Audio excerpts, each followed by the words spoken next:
Hello guys, how are you? Welcome back to our channel Yashwant academy. So guys, ये lecture आपका रहने वाला है आरआरबी ग्रुप डी 19 अगस्त का सेकेंड शिफ्ट का पेपर आपका रहने वाला है। तो चलिए शुरू करते हैं आज का पहला क्वेश्चन। पहला क्वेश्चन आपका ह्यूमन हार्ट चैम्बर से आया था। टॉपिक भी मैं आपको लिख दिया हूँ, टॉपिक भी आपका मेंशन है मेरे भाई कि किस टॉपिक से आया है, वो भी मैं हर क्वेश्चन के ऊपर में लिख दिया हूँ। तो पहला क्वेश्चन था, मानव हृदय में 4 कोष्ठ यानी चैम्बर क्यों होते हैं? आपका इस तरह से 4 ऑप्शन था, तो इसका राइट आंसर हो जाएगा ऑप्शन नंबर बी।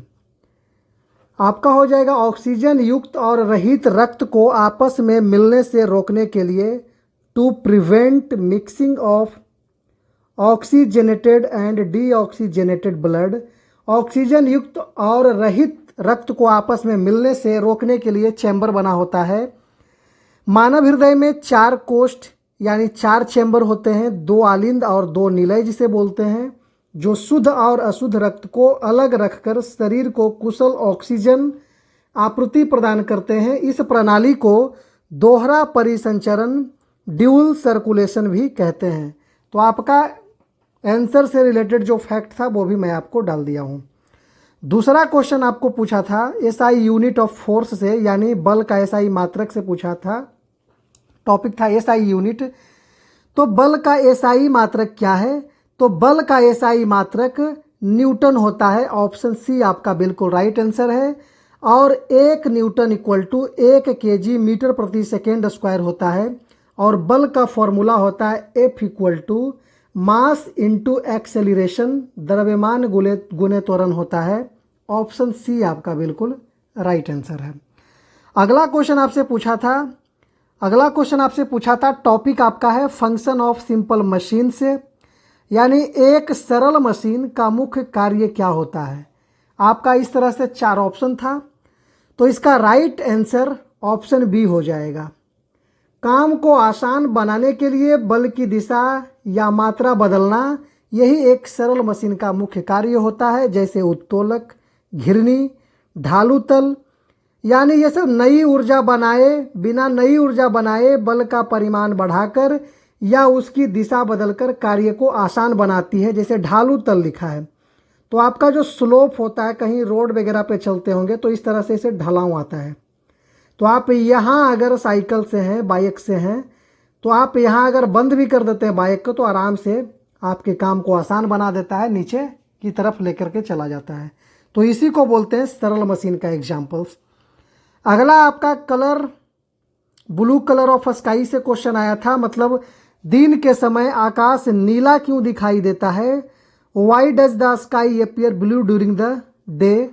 तो इसका राइट ऑप्शन बी हो जाएगा आंसर। नीले प्रकाश का प्रकीर्णन, वायुमंडल द्वारा नीले प्रकाश के प्रकीर्णन के कारण आकाश का रंग नीला दिखाई देता है। कुछ फैक्ट है वो भी देख लीजिए। कम तरंग दैर्घ्य के कारण नीला प्रकाश वायुमंडल के कणों द्वारा सबसे अधिक प्रकीर्णित होता है। इसे रैले प्रकीर्णन भी कहते हैं, रैले स्कैटरिंग भी कहते हैं। क्वेश्चन नंबर 4 आपसे पूछा था, इमेज फॉर्मेशन से था। उत्तल लेंस के सामने वस्तु को कहाँ रखने पर उसकी वास्तविक उल्टा और बड़ा प्रतिबिंब बनता है? तो इसका राइट आंसर हो जाएगा ऑप्शन बी। आपको F1 और 2F1 के बीच रखने पर फोटो जो है वास्तविक उल्टा और बड़ा बनता है। जब वस्तु को F1 2F1 के बीच में होती है तो इसका प्रतिबिंब लेंस की दूसरी ओर 2F2 से परे बनता है, जो वास्तविक होता है, उल्टा और आकार में वस्तु से बड़ा होता है। ऑप्शन बी आपका बिल्कुल राइट आंसर है। अगला क्वेश्चन आपसे पूछा था, question number 6, discovery of cell से क्वेश्चन आपका था। रॉबर्ट हुक ने 1665 में सर्वप्रथम कोशिका यानी सेल की खोज किस में करी थी? तो ये तो सबको पता है कि किस में हुआ था। ये आपका राइट आंसर ऑप्शन बी हो जाएगा, कॉर्क की पतली काट पे हुआ था। रॉबर्ट हुक ने 1665 में स्वनिर्मित सूक्ष्मदर्शी से कॉर्क के टुकड़े में मधुमक्खी के छत्ते जैसी संरचना देखी, उन्हें कोशिका नाम दिया। यह मृत कोशिका थी। तो कॉर्क की पतली काट में इन्होंने देखा था। ऑप्शन बी आपका बिल्कुल राइट आंसर है। अगला क्वेश्चन आपसे पूछा है, इलेक्ट्रॉन इन सेल से पूछा था, किसी परमाणु के बाह्य या ऊर्जा कोश में अधिकतम इलेक्ट्रॉनों की संख्या ज्ञात करने के लिए किस सूत्र का उपयोग किया जाता है? तो ये फॉर्मूला आपका है ऑप्शन नंबर बी 2n² का यूज किया जाता है। बोहर या बोर जो होता है, बोरबरी योजना के अनुसार किसी भी कोश में अधिकतम इलेक्ट्रॉन की संख्या 2n² होती है। n मतलब होता है कोश की संख्या, जैसे k कक्षा n = 1 के लिए 2 × 1 का स्क्वायर तो 2 इलेक्ट्रॉन हो जाएगा। तो आपका ऑप्शन बी बिल्कुल राइट आंसर था। अगला क्वेश्चन आपसे पूछा था ट्विंकलिंग ऑफ स्टार्स से, मतलब रात में आसमान में तारे क्यों टिमटिमाते हैं? तो इसका राइट आंसर हो जाएगा ऑप्शन ए, वायुमंडलीय अपवर्तन के कारण रात में तारे टिमटिमाते हैं। तारों का प्रकाश पृथ्वी के वायुमंडल की विभिन्न परतों से होकर गुजरता है, जिसकी सघनता बदलती रहती है। अपवर्तन के कारण प्रकाश की किरण का पथ निरंतर क्या होता है? बदलता है, जिससे तारे टिमटिमाते हुए प्रतीत होते हैं। तो इसका राइट आंसर हो जाएगा ऑप्शन ए, बिल्कुल राइट आंसर है। अगला क्वेश्चन आपसे पूछा है सोडियम आयन फॉर्मेशन से है कि जब एक सोडियम यानी Na, सोडियम का आपका केमिकल नेम हो गया या संकेत हो गया Na, परमाणु से एक इलेक्ट्रॉन निकाला जाता है तो क्या बनता है? केमिकल नेम नहीं, इसको आप संकेत बोल सकते हैं। तो एक इलेक्ट्रॉन निकाला जाता है तो क्या बन जाता है? तो ये धनायन बन जाता है, जिसको इंग्लिश में कटायन भी बोलते हैं। इसका राइट ऑप्शन आंसर बी है। सोडियम का परमाणु क्रमांक 11 होता है। इलेक्ट्रॉनिक विन्यास आप पढ़े होंगे 1s2 2s2 2p6, इस तरह से आप इलेक्ट्रॉनिक विन्यास पढ़े होंगे। तो 2 8 और 1 होता है। एक इलेक्ट्रॉन का त्याग करने पर धन आवेश हो जाता है और सोडियम धनायन N+ बन जाता है। तो इसका राइट आंसर ऑप्शन बी है। अगला क्वेश्चन आपसे क्वेश्चन नंबर 10 बोला है, पृथ्वी के ध्रुवों पर 6 महीने तक लगातार अंधेरा क्यों रहता है? Why do earth poles experience 6 months of continuous darkness? तो ये आपका रहता है ऑप्शन नंबर बी, पृथ्वी का अपने अक्ष पर 23.5 डिग्री झुका होना, जिसके कारण ये 6 महीना लगातार अंधेरा होता है। ऑप्शन बी है। जैसे पृथ्वी जहाँ घूमी हुई है तो सूर्य का प्रकाश वहाँ पहुँच नहीं पाता है, तो अंधेरा रहता है, 6 मंथ तक अंधेरा रहता है। अगला क्वेश्चन आपसे पूछा है प्लांट से पूछा है, टोटिपोटेंसी से पूछा है, एक पादप कोशिका से पूरे पौधे को विकसित करने की क्षमता को क्या कहते हैं? तो 4 ऑप्शन आपका इस तरह से था। तो इसका राइट आंसर है पूर्ण सख्तता या टोटिपोटेंसी, इसको इंग्लिश में बोला जाता है पूर्ण सख्तता। ऑप्शन बी आपका बिल्कुल राइट आंसर है। टोटिपोटेंसी एक सजीव कोशिका की वह क्षमता है जिससे वह विभाजित होकर एक पूर्ण जीव या पौधे का निर्माण कर सकती है। इसी गुण का उपयोग उत्तक संवर्धन यानी टिश्यू कल्चर में होता है। एक पेड़ से कलम कट करके दूसरे पौधे को जन्म देना, यही आपका क्या है? टिश्यू कल्चर यानी उत्तक संवर्धन है। प्लांटेशन की एक नई विधि भी है। ऑप्शन बी आपका बिल्कुल राइट आंसर है। क्वेश्चन नंबर 12 आपका जीएसटी के बारे में पूछा था। 1 जुलाई 2026 को कौन सा जीएसटी दिवस मनाया गया? तो सबसे पहले इसके लिए आपको याद होना चाहिए कि जीएसटी लागू कब हुआ। तो 1 जुलाई 2017 को लागू किया गया। वर्ष 2026 में इसकी 9वीं वर्षगांठ मनाई गई। 17 में 9 जोड़ेंगे 2026, तो 9वीं वर्षगांठ मनाई गई। और 2026 की थीम के जीएसटी जो थी, जीएसटी सरलीकृत कर प्रणाली सशक्त भारत, ये आपका राइट आंसर हो जाएगा 9th नंबर ऑप्शन सी, 9वां दिवस मनाया गया है। तो आप ये जो फैक्ट आपको हमने बताया, इस फैक्ट से भी क्वेश्चन बनने की संभावना है। हो सकता है अगला शिफ्ट में आपको जीएसटी का 2026 का थीम पूछ दे कि क्या थीम था जीएसटी के ऊपर, तो आपको ये बताना है कि जीएसटी सरलीकृत कर प्रणाली सशक्त भारत। क्वेश्चन नंबर 13 आपसे पूछा है, खेलो इंडिया स्कीम से पूछा है, संशोधित खेलो इंडिया योजना के ढांचे को कितने वर्षों के लिए बढ़ा दिया गया है? तो यह आपका 5 सालों के लिए बढ़ा दिया गया है, वर्ष 2030-31 तक बढ़ा दिया गया है। केंद्रीय कैबिनेट ने खेलो इंडिया योजना को वित्तीय वर्ष 2026-27 से 30-31 तक यानी 5 साल के लिए विस्तारित किया है। चयनित जो सेलेक्टेड एथलीट हैं को 8 वर्षों तक 5 लाख प्रति वर्ष की वित्तीय सहायता दी जाती है। तो इसका राइट आंसर हो जाएगा ऑप्शन बी, बिल्कुल राइट आंसर हो जाएगा। अगला क्वेश्चन आपसे पूछा है वेस्ट बंगाल असेंबली से। यहां से तो क्वेश्चन एकदम भर भर के आ रहा है मेरे भाई। वर्ष 2026 के पश्चिम बंगाल विधानसभा चुनाव में किस पार्टी ने बहुमत हासिल किया? तो ये आपका बीजेपी 207 सीटों पे जीत दर्ज करी है, ऑप्शन ए। इससे पहले वहां टीएमसी तृणमूल कांग्रेस वहां काम कर रही थी, जिसके अध्यक्ष ममता बनर्जी थे, उसके सीएम ममता बनर्जी थे। 2026 चुनाव में भाजपा ने 207 सीटें जीतकर बहुमत हासिल किया और पश्चिम बंगाल के नए मुख्यमंत्री शुभेंदु अधिकारी हैं। शुभेंदु अधिकारी, ऑप्शन ए आपका बिल्कुल राइट आंसर है, जो बीजेपी पार्टी से है। अगला क्वेश्चन नेशनल टीचर्स डे के थीम के ऊपर था। भारत में राष्ट्रीय शिक्षक दिवस 2025 का विषय क्या था? तो इस तरह से आपका 4 ऑप्शन था, इसका राइट आंसर है ऑप्शन बी, आपका बिल्कुल राइट आंसर है। अगली पीढ़ी के शिक्षार्थियों को प्रेरित करना, इसका राइट आंसर ऑप्शन बी था। प्रतिवर्ष भारत में 5 सितंबर को डॉक्टर सर्वपल्ली राधाकृष्णन की जयंती पर हम लोग राष्ट्रीय शिक्षक दिवस मनाते हैं। प्रथम आयोजन हुआ था 1962 में और विश्व शिक्षक दिवस 5 अक्टूबर को मनाया जाता है। तो ये भी ध्यान देना है, वर्ल्ड बोलेगा तो 5 अक्टूबर और अपना भारत बोलेगा तो 5 सितंबर डॉक्टर सर्वपल्ली राधाकृष्णन के जयंती पे मनाया जाता है। पहली बार 1962 में मनाया गया था। ऑप्शन बी आपका बिल्कुल राइट आंसर है। अगला क्वेश्चन आपसे पूछा है मिनिस्ट्रियल कॉन्फ्रेंस से था, WTO से। मार्च 2026 में 14वां WTO मंत्री स्तरीय सम्मेलन कहाँ आयोजित हुआ? तो ये आपका याओंडे कैमरून में हुआ, ऑप्शन बी आपका बिल्कुल राइट आंसर है। याओंडे कैमरून, ऑप्शन बी। MC14 यानी मिनिस्ट्रियल कॉन्फ्रेंस 14 सम्मेलन 26 से 30 मार्च 2026 तक याओंडे जो कैमरून में है वहां आयोजित हुआ। भारत का प्रतिनिधित्व पीयूष गोयल ने किया। पीयूष गोयल किस मिनिस्ट्री के मिनिस्टर हैं आपको बताना है कमेंट सेक्शन में मेरे भाई।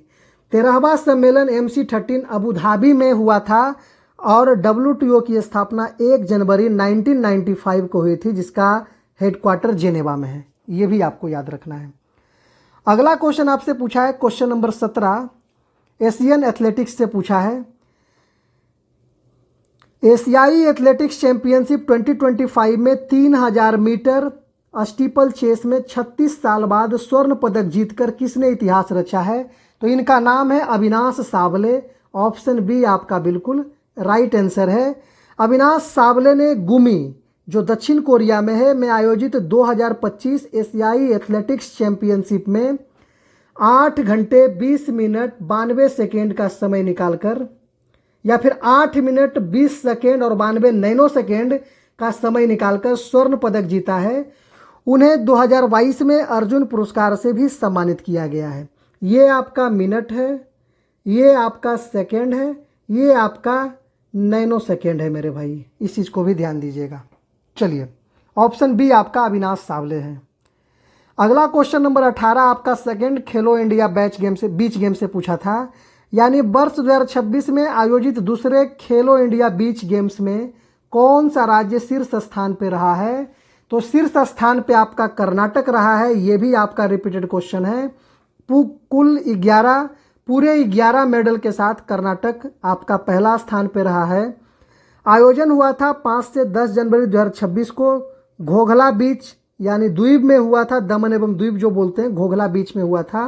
कर्नाटक 3 स्वर्ण 2 रजत और 6 कांस्य पदक के साथ 11 पदकों के साथ चैंपियन बना। इसका शुभंकर जो था खेलो इंडिया बीच गेम्स का शुभंकर यानी मस्कट पियर्ल था, यानी पियर्ल मोती को बोला जाता है। ऑप्शन आपका सी बिल्कुल राइट आंसर है। अगला क्वेश्चन आपसे पूछा है डिफिनीशन ऑफ सोलेनॉइड का पूछा था।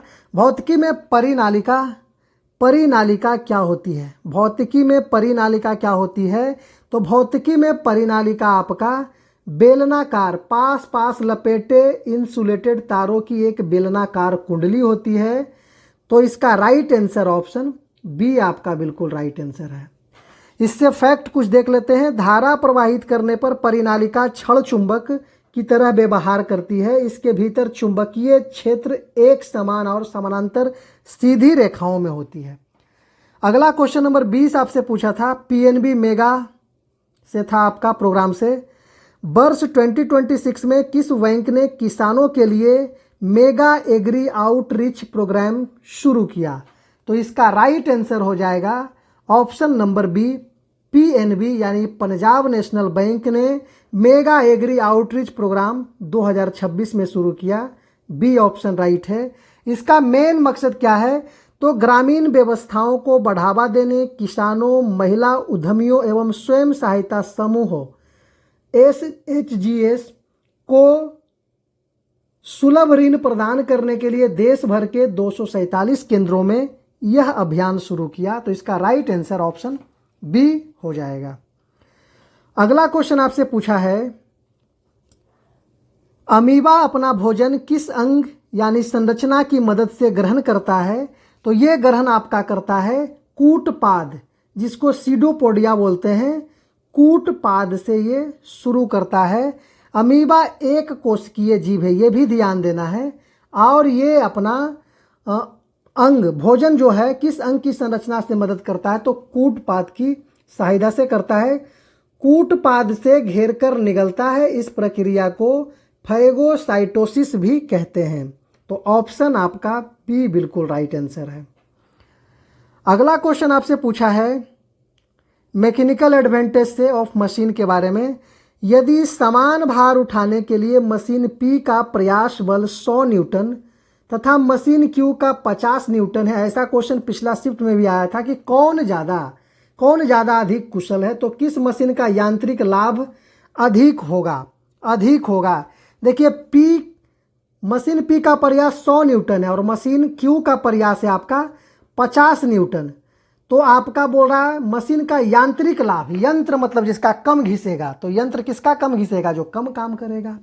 तो मशीन आपका Q हो जाएगा। ऑप्शन बी आपका बिल्कुल राइट आंसर है। यांत्रिक लाभ हो जाएगा आपका, माने यंत्र को लाभ होगा मशीन Q के अनुसार।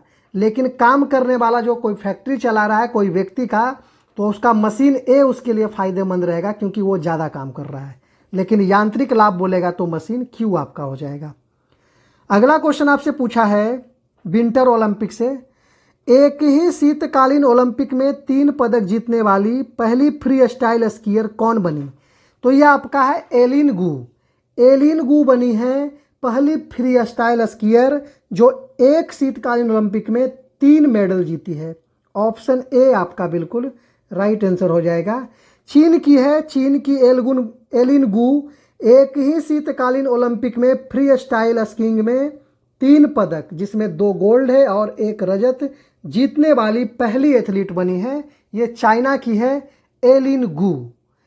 ऑप्शन ए बिल्कुल राइट आंसर है। अगला क्वेश्चन आपसे पूछा है तारा वेपन से, 7 मई 2026 को तारा हथियार प्रणाली का सफल उड़ान परीक्षण किस राज्य के तट में किया गया?